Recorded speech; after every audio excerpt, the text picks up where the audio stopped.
Let's look at the second result from the fundamental theorem of calculus. This result is easier to prove, but it hinges on many ideas that we have developed when we've been studying the antiderivative and the definite integral.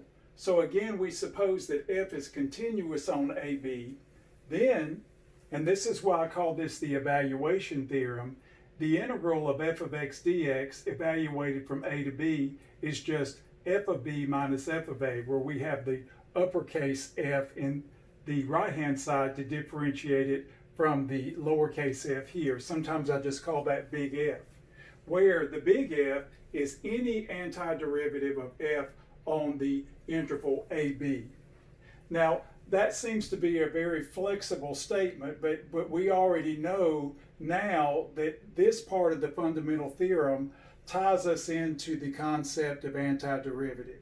And all the techniques that we have used to compute antiderivatives is now coming into fruition, because we see that if we can compute an antiderivative, then the evaluation is all that we have to do to actually determine this definite integral, which is a real number.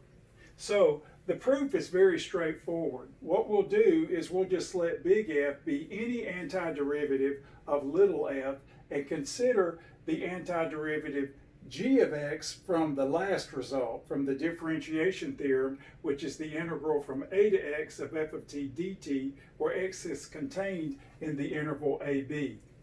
So again, we use what we know and make the most of it. So by the mean value theorem, and this is what we learned back when we were studying differentiation, functions who possess the same derivative must differ by a constant. So big F minus big G is equal to a constant. Okay, so that's really the key equation, and we have two steps to get to the evaluation theorem. First, we're going to let x equal a in this equation. So we have f of a minus g of a equals f of a. Now, of course, we take the definition of g, which will be the integral from a to a of f of t dt. Now, of course, that's 0 by definition, and so f of a is just equal to c. Now that we're just doing big F and big G, I'll just call them f and g.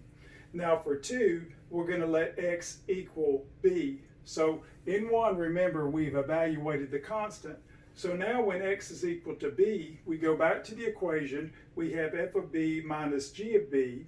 Okay, well, we have f of b, and of course, by definition, g of b will just be the integral from a to b f of t dt, which is the one here.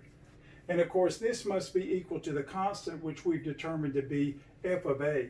And so now all we have to do is switch things. That is, transpose this term and transpose this term. So the integral from a to b of f of t dt is equal to f of b minus f of a, where f is any antiderivative of the little f on ab. So this is a remarkable result, but I think it's probably the curse of every calculus student.